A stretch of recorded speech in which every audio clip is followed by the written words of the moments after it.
benyondo yinzo kujja wange neyogerera ne benyondo mutwe ne kubera mu mutwe n'engwasa wabe wampita ntintula n'abaana abo ntulike mbate myaka 10 bamunyabonyeza bayina kuteebula ne kwujabugulu wekati kwujabugulu kali mu kibuga kwujabugulu balika ogedde rusunga bate bakutegedde bulunche kati atwalire kyekyankwansi naye ali kyankwanza tuliki tuyikama luguudo ate abantu tumutwale nga talinya sente naye nga NRM yesinga okufuna sente mubabaka ba parliament azikozesa ki bwakiko nga bususe mu miseri bwatandikawo Museveni yayita abantu ekyankwansi abayitire ki oyina bakiweji mu government boba okwatako oba tubakubenga nze bwemba gene mbajjawo kakati nawulidde mpuuga nga ayogera ebyobusiro abagala okutwala obukulembeze bw'eggwanga bave mukubera bave kunjimu bave ku mwenge ekyo omuganda yakyogera mvuma binene omayite bagamba ebitayisika mukamwa n'ebiyitamu sebitayita mukamwa ku 13 tonyeza 3 radio 4 ensonsuze ne 10 tonyeza 7 radio 7 eiraka lyabajikuru ba mukama kabalega tamale lira yambadde blue tayambadde bimyofu tayambadde yellow at least ali mu blue nakugamba mwamtamali muteze kumzinda ndio muwala agenda okufumbirwa akyusa ku biteeteeyi omuwala agenda okufumbirwa ng'ekigendererwa kyolwo alabe ekimutuuka alondemu ekisinga tukuwanirize mu mitamale nawandika ate obutabu bwange bwonna nabuteekangako for the future will exonerate me President bw'obanga oyogera yasooka okwogera ekigambo kye bayita economic bottlenecks. Yes. Tulina okukola enguudo ez'amaanyi, tulina okubeera ne transport. Modern government ekola ebintu bisatu: peace, eteekawo eddembe, peace, infrastructure, and it levies taxes. That's a modern state. Nakwata 20 investment parks naziteekawo because tulina kye tuyita comparative advantage. What do you offer me? In some countries wazimba n'ebizimbe government ba investors ne bajja obazimbira ye yakola 20 investment parks. I remember twali mu World Bank ng'omukazi akiikirira Africa mu Nigeria bamuyita Ngozi. Museveni ambuuza nti Ngozi kitegeeza ki? Era kiringa ekyawana engozi ewanirira omwana. N'aga nti industrial park ye Namanve ebeereko highway waggulu ereme kutawaanyizibwa motoka zivaawa Jinja. Ngiteeka liri clear. When you are given free land 2 years bali kujjako. After 2 years ne bawamba investment authority. Ababbi ne bagiwamba. Ababbi bawamba. Yes. Uganda investment authority. What embarrasses Uganda investment authority wakakamba ne badidduka emisinde wano bali wakakamba abo nti Abachina. When you go to Mukono, the Chinese did not use the Namamve area free. Bajigambe area free, bajitunda expensive. Where was Museveni? Yaliwa. Nga bajitunda. Yes, baliremeddeko. Omukyala yabakozesa bamukuba nadduka. Esabata bajo nzemba benemba bajirawo. Bamukuba nadduka. Museveni gwaleeta gwebakuba. If you want to live comfortably in Museveni's government, become omunyampi. Become what? Omunyampi. Tokalaba kataba politics of the Banyampi. Ne Evelyn Anamalako because yali alwana gata. Towulyanga ko bwe yali akanti bankubira amasemu bakolaje. I'm a gateway to Koboko. You will gateway to your knickers. Don't be arrogant. Museveni has deflated you. Naganti anakalema alwanyisa enguzi. It means you've lost. Your investment minister, you have lost. lwakuba tebagala ge I left. I'm comfortable where I am. Era njagala okubuulira nnaku byakatambi kayingidde obukadde naye kibadde ekyankwanze minisita nga bamugimba ayinza n'obutasulayo. He was a Mbabazi agent made by Mbabazi. That man fought to carry teebereza nze yalwanyisa Mbabazi nze Museveni yankanyuka ku jirikiti ngambwa ate n'asigaza abantu n'abawo bwa minisita.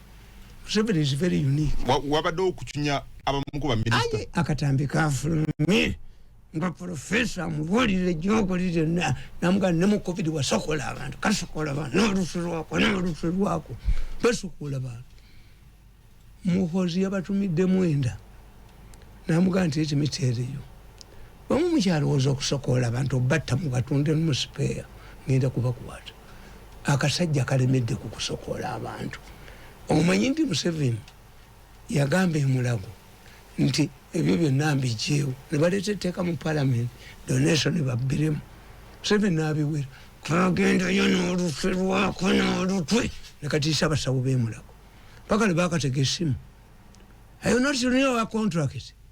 Naye bakajimbidde ekyankwanze kayinza obutasulayo bwedda bakakuba kayogedde n'enankabiru nga nkalaba ku byuma nti nze bwenzize wano ate sali yabwereza abantu abakiikirira agirikali siina kyennina. Yes, buli wekabeera kanoonya okuba mu puroguramu azije jakemunku beera ddunga enkubatte tonyi ejokolyakolenzuka noonaania ku bantu atuyita ebidoli bye ne zipoti mbakubye nemba mulawo. The moment you accept a peripheral role baba kumasi. Don't go there. I rejected the advisor's appointment. Siri nyom wagana nagana nebaga mu renewing omwana tuyinza omujjako omukazi omukulu n'omujjako omwana n'omuwempu mumpu. As your spokesperson for 14 years, I was your chief advisor on media. Sinza kulinya jeno tafuka paratoni kamanda mtu wali senteza sigana musabali yange nenkola sali kumwana yone nemwaso omuntu nemukuba nemutirawo mpita bwakuzanya. Okay, kakati bi Museveni byakola nti bali kyankwanza ali mukulwanyisa nguze ba minister ali nabanyampi Museveni alina abanyampi bali nabe kyankwanza badira bali wano batudde era bakyabba badira bali wano. Soko osoma akatabo kubanga yayise accounting officer. Soko osoma akatabo kana akabanya naita ba minister. Soko osoma akatabo abantu basomera abanyampi abali kyankwanza abo banyampi. Ekigambo ekyo kiwulika bubi kitegeeza ki? Amwe mass communicator. Yes, what does it mean? Nkuleted okunya okukola ki to tell you the real meaning. Okay, soko osoma sagala nsome wano the impact of banyampi politics to Museveni's future. Wayagala ntandikire ntandikire eno introduction I did omunyampi ali ekyankwana nga bannanyini ensi ababba basigadde mu Kampala kati yogera ku muzinda lese kuwulire mu mitama. Museveni alina banyampi taina badira bali Kampala badira ababbi bali wano ababbi bali tebalina kyankwanze kaso kenda be kyotegeeza n'ekyo ekigambo kyekisobola kwogera. Okay, introduction alina banyampi ekyankwanze. Okay, katika nsome akatabo mu mitamale.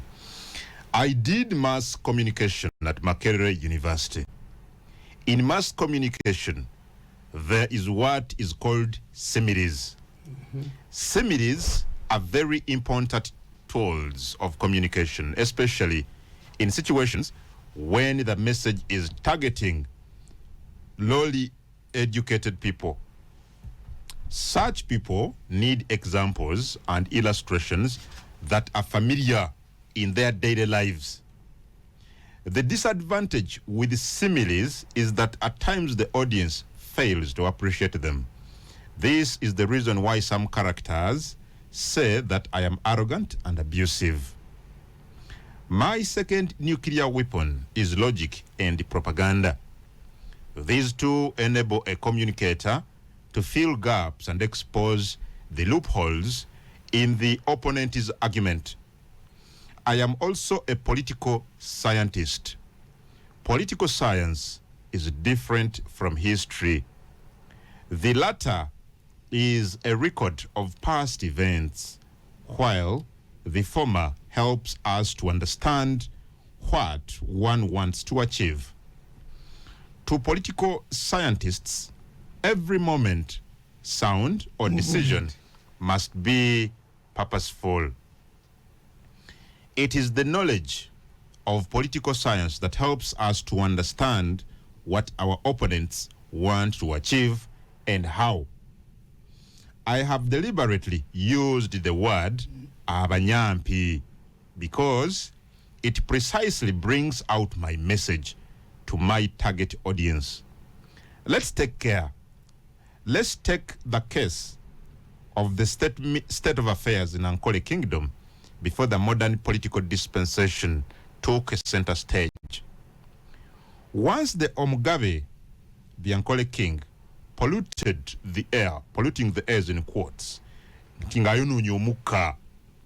the practice was that the blame would be passed to his aides, who must obediently accept the offense. In Buganda, if the Kabaka loses a close relative, all of the Baganda obediently accept the blame as if they were responsible for the dead person's fate. That's why you hear them say, "Ai saba sajja, gutusinze nnyo," as if all Baganda are medical doctors obliged to save life. On such occasions, the Kabakas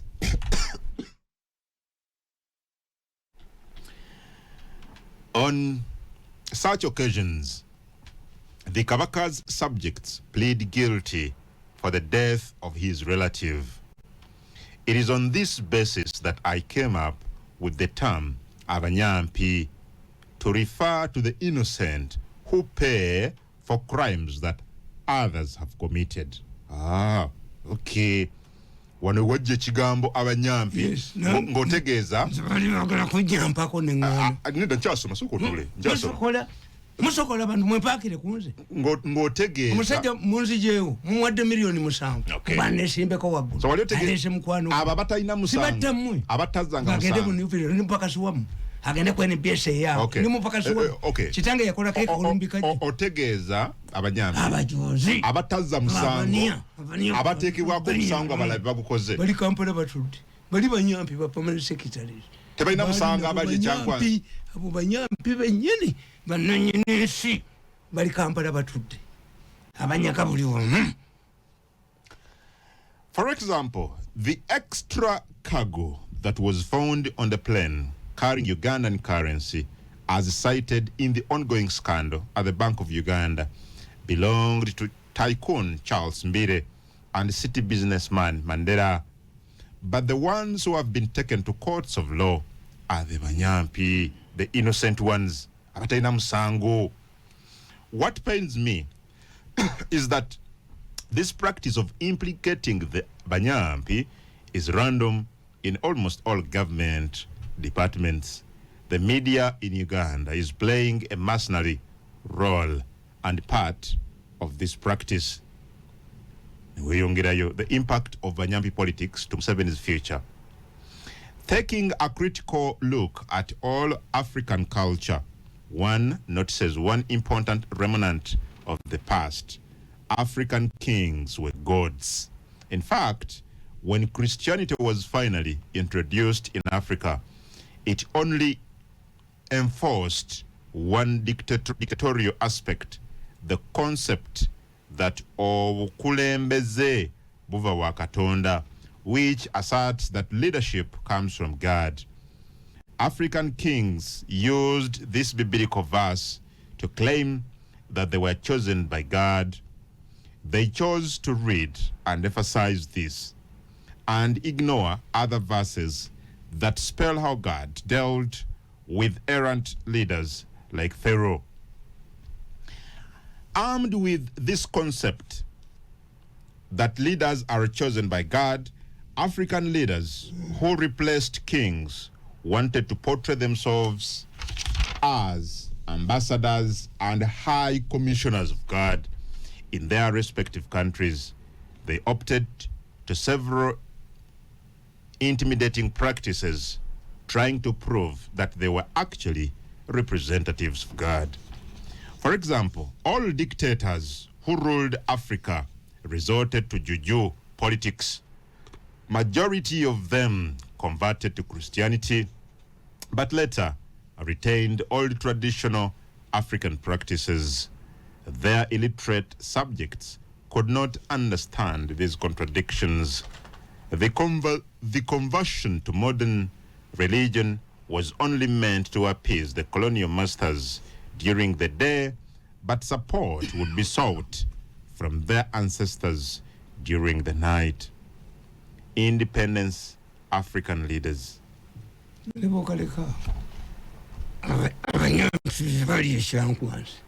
Abatali babbi. Ababbi bali mu Kampala. Lwaki olowooza bw'otyo? I'm telling you, I know. Olaba nange baagala okunnya. Abaana baniya. Olaba balumbye Namyalo. Yes. Namyalo. Balina okulya ku ssente. Hadija. Let me tell you. Naye kyengenda okukola gundi oyo Tadongo. Okay. Meeting eyo yonna gye yabadde yonna nagikutte. Era gikuba ku social media. Tadongo ajja kuddu. Katoyagala Namyalo bamugambe. No, Tadongo yagambye. Bagambye secretary teri ssente. Museveni abawa ebifo eby'obwereere. There is no money. The only person who has money is Tango Doi. Era kyobula bakubye obwero si. Tidwe ngenda kakuba. Tadongo ajja kuyingira ettaka. Museveni ategeera Tadongo byakola. Ate tekinologi banaamwejjawo. Baleeta jamazi n'ezikuba n'enzijjawo. Baleesa amasimu nga gagula obukadde 10 buli omu n'ezikubye n'enzijjawo. Era mbawulira bye boogera. Kubagera dda tali kuteesa.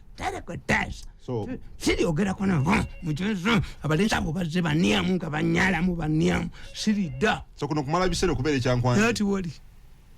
Mwami Museveni yalumye n'ogw'engulu. Nkugambye. Retreat ya 7 days. Nkubulidde ayina batasobola kukwata. Museveni ayina batasobola kukwata. Nga banene CEO w'eggwanga omulamba balina abamuli waggulu. Era bagambye nti Mirundi is being used by Museveni and his son to fight us. Abalyake? Abalyake. N'osokola abantu. N'otunda n'osikana mu gavumenti ng'ozunza olukwe. N'ojjako pologulamu zange. Mbapita embatte. Wabeewo wampita nti ntuula n'abaana abo ntulike. Mbatte emyaka 10 bamunyabonyeza. Balina kuteegula. N'ejjoogo ono naani okuva buli omu amuniamu buli omu amuniamu. Kati bw'oyomba pointing eyo. No. Omukazi Namyalo akijje wansi nange bwe baakola 5 billion. Namyalo bamukubye. Bamukuba sente bazitwale. Akatambye kamukafulumi. Tadongo. Tubadde n'essuubi nga Tadongo namukotte. Okubeera kwa president. Tadongo nkuyina ngenda kuba akatambye. Museveni akuwulire. Twalobadduloza nti okubeera ne accounting officers bano ne ba minister. Babalagira bulagisi. Nti waliwo essuubi. When they see money there. Bakola nga Python. They first smear you. Nobody do wabukidde akagwako kabukidde. Nobwa monitor. Akagwako kabukidde manyi kawoze. Nti kabaka bamwongedde abakuumi. What does it mean? Nti Museveni amunemesezza okulaba abantu. Kasebbowa kazunza olutwe lwako. Ebifaananyi byonna bibadde bikadde. Kasebbowa kalya ssente za gavumenti. Ogambye ebiri mu mawulire byenda bikadde. Akufibindiko Kasebbowa bakakozesa. Museveni is making it very difficult for people to see the kabaka. If anything happens, will be blamed. Museveni bamugamba nti yeegokya amasiro. Omusajja yajja kujjawo bwakabaka bw'ataasangawo. Buganda inaaba group says ffe tubasobola baganda bannaabwe. Naye wali wanera n'oyogera ku kyakulaba Ssaabasajja n'oga nti ani yasindisa abataka era abataka nti onania ku bantu yateeka mu bataka ssente onania akolagana nayo Katikkiro omufere. Okay. Amannya ago nja kusaba ogaleke mu mitambo. Saagala nze nyinza okuba ennyondo oyinza okujja wange neyogerera nemu nekuba ennyondo omutwe nekuberamu omutwe n'engwasa. Naye abataka balemeddwa tebanna bakola bakabaka. Bagenze Namibia. Bamulekawa. How did Museveni come to get him? Balirudda where balikuwa wapi? Yes. Bali ku popularity babya ddala. Museveni bamuteekako akazitaba w'essente. Even your wife land zaawe. Nze n'abagereka ne Mayiga kabaka yabakyawa. That's what it means. Tekitegeeza. Yes. obulwadde obumu abataka bambi bagenza nga balina obulwadde obumu bukukyayisa abantu nabaga nti osanga lya mbuzi talinyangayo ono omulangira kwadimba abeera mu maato nabagereka yadduka ddato ye yajja kuba kyeyona ddayo werize kabaka ali Namibia okusiza Katikkiro mayiga kala atuddemu envuunula bibya omutanda yakala bakikolako mu myaka gyeka naye kabaka yayogera ku wali ne yeebaza akatambya akafuluma nga yeebaza neebaza Katikkiro akali fake kasebowa naye mbu omuntu aliwo na sebowa ne kafeeki gebintu bamwongedde abakumi which means you cannot go there ne katuula mubukede ne katuula n'obuferebende bwako akali kankubuulire kanjensemize nkwakadaka mu mitamale ku radio 4 ne radio 7 ate mulina abantu bangi Joseph Tamale mirundi kwe bali bawuliriza nkubuulira lulibe anti muti mubigoberera pologulamu eriko abantu 7 eri esembayo ku YouTube. Oh, yes, tubigoberera ku YouTube. We are doing extremely well. I'm making money. Mbakolira sente. Amwana wuuna atuyambako. Nina following ya kati batuse mu million ya 3 weekly. Ne why? Because everybody fears okumusokola. Museveni bwe yakasibe emulago. Kagenda ne kalikola ekawolo. Ne kagenda emulago. Can I supply you? Younger man, okay. Have you ever had a farm for human beings? Where did you get the human parts you are selling it to Mulan?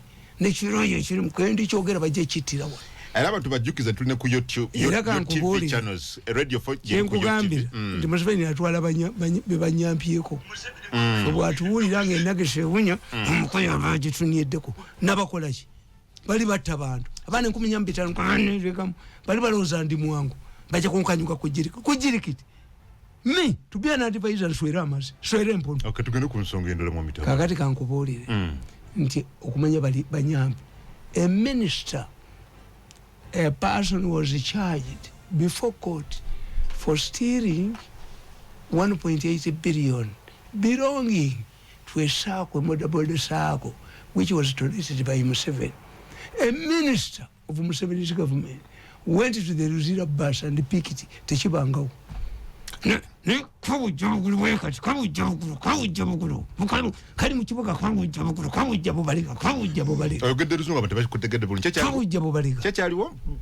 Omwana bamuvunana minister omwana president yabasonese kobuli kasero konaka tukako memory yake eri mubada bali bakasabu dentwe never session yakoba joche ne kiyimba so cheche aliwo nali series omwana bakabatu 1.8 billion yes amuchaji nga mukoti kamuno na mubasi minister nagera namujjayo mujjayo mubasi nabaga nti nja kubeera naye muri daluvanyuma kakati kati atwalire kye kyankwanzi naye ali kyankwanzo atuleke tuyikama lugudo hata abantu tumutwale nga talinya atuleke tutwalako sajja ngako babada bakatwale n'olutwa kwano olutwe kubanga nze kankubuuliza ebintu byabwe bimuse bisoma basamba yatolemi nti profession Nwagaba has authored an article vision nze sibasoma someone to some new vision asisoma abo ba profession Nwagaba nemubuuza nti awandiise ekinu Nwagaba nti agenze naga nti sensa seraga nti abaana abato be basinga obungi abakulu which means bwe bwavu bwe bayina kakati kyo tekiri mu magezi why we have seen ancient populations in Europe. Yeah. What you are lacking here, you wouldn't be mindful of a useful population. No. Because when we do international relations, what determines the influence of a state in the international arena? International relations, the interaction of states and then state actors in the international population. Everybody is rushing to China. Why? The population. Okay. Your geographical position. The country's foreign policy. Literally powers. The issue is not having a big population. No. The issue is that, like Navaganti Muslim families, Tevasoma, originally, but Yavana Babu, but Walamukusian schools, Baba converting. I told you a battle between the Budo headmaster ne Daudi Chwa ngaka ukungulu atusogenda okusoma tukamutwale Zanzibar ntajja kufuna yobusiramu bwanda lukata tumutwale Katumu ajja kufuna yobusiramu kati tasoma waffe abasiramu bamasheke batula tasome zivuge akabiri kyakafe mukazanyire muzivuge ngo webudda asaga we started this school for Christianity. Whoever comes to Bodo must convert. Abasiramu bagamba Daudi Chwa ntizivuga Daudi Chwa kuyita omugwa kwa webudu namuganda wali osomye ku ntalo z'eddiini mu Uganda abasiramu bagazivuga zijja kuvuga they agreed Kakunguru to go with his imams. A building was built there to ensure Tanyo Mwengena Poko. But do you know this story? Yes. Kakati nkubuli anti Muslims batandika Kampala okusiba omupiira Juma yajja nga bafumbi balungi nnyo abantu bali mu hoteli zaaki but driver tebatamira you can be comfortable with the Muslim driver. Yeah, because Tanyo Mwenge. Yes. As a result, families in Nene, this is why Nigerians are aggressive. You cannot live in a country of almost 150 million people. Mulibavu. Nigeria is poor. Bavu. Baba, mafuta bagabba bubbi. Yes. Chokola abagula mafuta atebagenda Cameroon. Ata bagabbi mu Nigeria. Yaladua yagamba President Museveni. Half of the Nigerian oil is stolen by the army. Nagadwa kitu bakwata kunti insulako. Bakwata konsulako. Eriyo pipeline. Eve Nigeria. Eri Brazil. Omanyi 50 million people. Abali mu Brazil. Badugavu. Bayoluba. Bava Nigeria. Nebo soma geography. Ulaba nga Nigeria. Latin America. Bujikata ku West Africa. Eringa ekisambi kyente. Niba basoma. Ababa mukuba. Ububyo ukuba. Abata inana research desk. Abata inana chi. Kakati uyu tadonga akugamba nti kwena ali mutekuli sente nayenga ena ali muyesinga okufuna sente mubabaka ba parliament azikozesa aki bogeraganye bina byofudirala they true mugenda kuli akatambi ka tadongo atita tageza gende yu Museveni yakafunye da nena myalo yakafunye da okiko nga bususe mu Museveni bwatandikawo State House Revenue Intelligence and Strategic Operations akakaremera fabasoma political science kalemera aniko yasoso kusisinkana omukazi ali mu revenue atunda emirimu zalo kwesikwata wana. You see, what's the purpose of a committee? The purpose of a committee, one, to delay problem. To confront people the president fears to confront. To recommend things that will not work. To buy time. Akachiko tekaina mugaso. Elafu betwa soma political science batugamba. Nti a horse. Nachireje. Nachireje ishiraba chita bati. Eriwa. Engamia. Nti a horse was made by God. A camel was made by God. A horse was made by a committee. Timba mugaso. Buying time. So David Kalemera. Tetunache mtusubira munyo. Uchi. Nganze ne babulira. Tiwaliwo mukazi mu revenue solita atunde bifo. Nakwata banne. Wachogera nenja kufininga utinja kubayita bajje. Sababulira. Bajje banyonyole. Atenze kwata kugundi. Ku video yange baya kunywedde. Sababu lienti balese jamas. How can a person bring jamas in a country? Iranian dreaded jamas. So, ndi Museveni yaita abantu ekyankwanzi. Abayitirachi. Oyina bachiweji mu government. Bobo kwataku. Obatu bakubenganze bwemba byene mbajjawo. Sebali mukunywa bunyuka chai. Enako omusanvuze. Ewali. Ayita abanyambi. Beyise banyambi. Kakati nawulide mpuuga nga yogera ebyobusiro. Nti drunkardism ki. Yagambye bwati. Yagambye nti abagala okutwala obukulembeze bw'eggwanga bave mukubeera bave ku njaga kimu bave ku mwenge kubanga mwe Museveni gwe bavuganya kujja ku bukulembeze abasoba 24/7. Who have fought Museveni? Come again? How many people have fought Museveni? Is Besigye marijuana smoker? No. Is Mugisha Muntu marijuana smoker? Very sober man. Yes? Yes, very sober. What about others? Icho muganda yakyogera. Nze sewunya baganda. Yabadde alabula bano. Icho muganda yakyogera. omunyakole tasobola kola statement n'omuzanzala tasobola gikola obuuza nti bwebanga ba Bobi Wine abogerwako bayaga abadde bavuganya mu Museveni before babesite bamuntu when do you realize nti enjaga ewunya when do you realize nti enjaga ya Bobi Wine ekuwunya after sacking you tumala kugamba ko kubyambuze yes nabagamba nti President Museveni abakubidde ku kintu eki amala kugoba amala kutuza nze natema tuli babiri nze ne Dr. Semwogere twatema the moment you wait to be sacked you cannot go with the political crowd natema abana bagitebasa nesinza kuddulu fujoge bomulenzo so honorable Mpugabire yali byogedde kati kubanga Museveni bwagoba nga babitali nako bekoledde kiza besi yaliwo nga Nyerere azze gundi nikole bulira akasajja n'olusulwa kagambye ffe twavaayo tuli bambabazi tena Museveni naawe akasajja obwa minisita akambabazi nzira ngobanga omubbi w'enkoko ngonja kodda yabadde sit with him ensweramu yabadde alabula bano anti kyenkubuulira muve ku njaga it is not there. How many people have fought Museveni? Are they all marijuana smokers? And the question is, but it could jack Bridget Muntia. Hadith. Why? Mpuga. Tajibwa. A drunkard. A drunkard Tajibwa ko hadith. Umusamisa Tajibwa ko hadith. Mubusiram. Umutamivu. Huyu mutamivu. How could we explain to the people that my husband is a cannibal who has been cooking that food? When do you realize that the man is a cannibal? Ngamaze myaka 10 ebyo omuganda yabyogera politics abaganda yabalema bagende bazine nankasa balula abalongo bakola egundi bakola ebyedini politics yabalemera ddala wagenda n'ekitibwa kyo lwakuboyogerera wala bwete walinda kunabira maaso niba kunabira mwe Museveni watugamba bakugobanga mubbi wankoko singa nagenda ku advisor ekyali didde the foreign people have been appointed yala DCs. Joseph Tamale Mirundi, ala DC nyakapiripirinya. Bagenda bakujoga. Ekikudoli bwe bakinyamu bakikumyamu bakinyamu banyala bwe bania. Wagenda ne political crowd yange. And I invested in the public interest. Tolinda kugoba. Nkutegeera. So Mpuga yalinze kumufomola.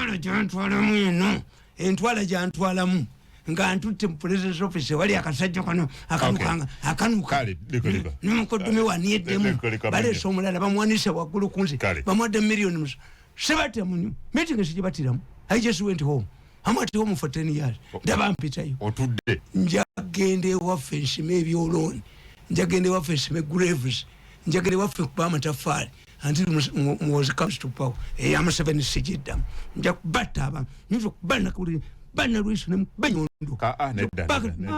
ebyo bya busiru ate bali nkobedde ki nabakubanga era radio ogamba advisor wa president ka radio zo zijeko abasajja bano bania kagale kankubuliye ekimu bwe muba ku simu yange mvumye omusajja pastor kumacha ovumye pastor yes ayinza kubanga mukwano gwange pastor ovumye wachi yakubye simu esembya ya 28 ekiro sikwata simu kumachana ajiddamu mbansoma bitabo byange ne mugase bogwana tinze pastor sumi pastor oli mukwano gwange nkumanyi kwanze kiki ekyange mala kulaba nimuge kiveeko why do you want me chicho njakazi simu zoba zitwe amasimba ga tracking bwe navumya ati yabadde mutabani wange era naye bwe yayogedde bwati waliwo akavubuka pakayita Yusufu nkamanyi si Yusufu nali enansana kaje wange eddanga nkyali mu office nga kawabira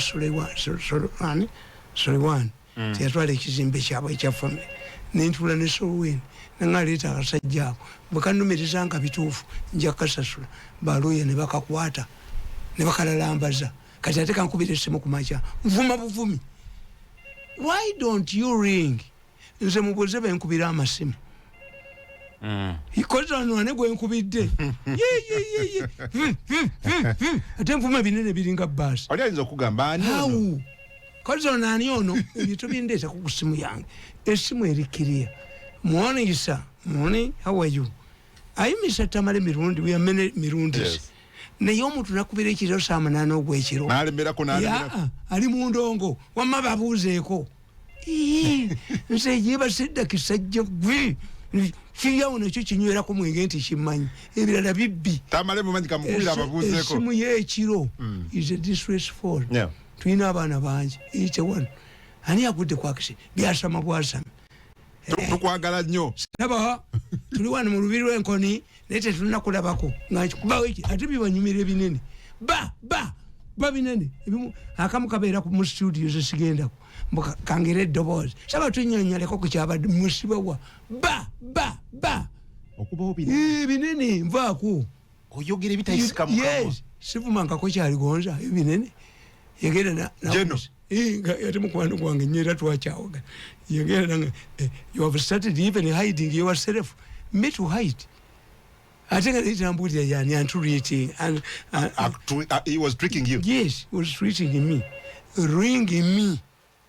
Ojja kutisa abantu okukubira amasimu tokuba kuba tulina discipline fete tulina gundi nebikuba okuzanya omukozi onani omuvuma byatawulira mvuma binene omayite bagambo ebitayisika mukamwa nebiyitamu sebitayita mukamwa babinene nga bera ku radio mumba mu marketings anti buli lwoyogera oyasa mutwegu buli muntu lwajja ku radio n'ayogera nemuwulira oyasa mutwegu kikyo oyinawo kale tumalirize wali wano omukyala akutumidde simanyi lwaki abakyala bakutumira nnyo baba kuwagaza ki ndi musajja mulungi anje olaba ndi mulungi mu bukadde bwange emyaka 7 bulungi buli abanda mu buto bulungi buli omwami sirimu yansasira busaasizi bagamba bakula nabo bonna bafu gwe wooli olwo ali muvuka mulungi nnyo ng'okula very brown ngono mutani wange roya wa parliament very brown so bakutumira kubanga oli mulungi nnyo ndi musajja handisa bamuyita Joyce tushemererwe asemererwe ddala asemererwe ddala asanyuse asanyukire ddala agambye akutumidde nnyo nange mutumidde n'akusaasira nti ng'olabye okubeera ku jirikiti naligaana naddukayo nalaba embwa zonna eziriyo nfu ayagala kujja ku jirikiti muhozi yaziryayo no shinsemererwe era nabagamba ekigambo muhozi rumagit kya luzungu through political garbage to get my face nshemereri yewaddeyo rumaji agambye wakiri bona alemera ku jirikiti ajja kujja mbere yo yanze munange unyanjulanga spokesperson wa muhozi neto nga ndi advice wa Museveni nito benyondo mutu onti onayagala mbere yo mwenna ku jirikiti ateje nafa nshemererwe oya kulimba omusajja nga ina abakazi babiri ne bamugamba nti ekisanja ekibadde kyogendo suleko kabuli bwatema emisinde nkomye wano enkya tuddemu nja kuba kusanyuka ku makya ne meya mulya Nyamate ekiro ku Uganda eyenkya tujja kuba ne Dr. Keza Besigye kusanyuka TV enkya akawunge sawa 4 Uganda eyenkya kusanyuka TV Richard Kano Dr. Keza Besigye nja kuba naye so teeka ko tuddemu nga tuzzeemu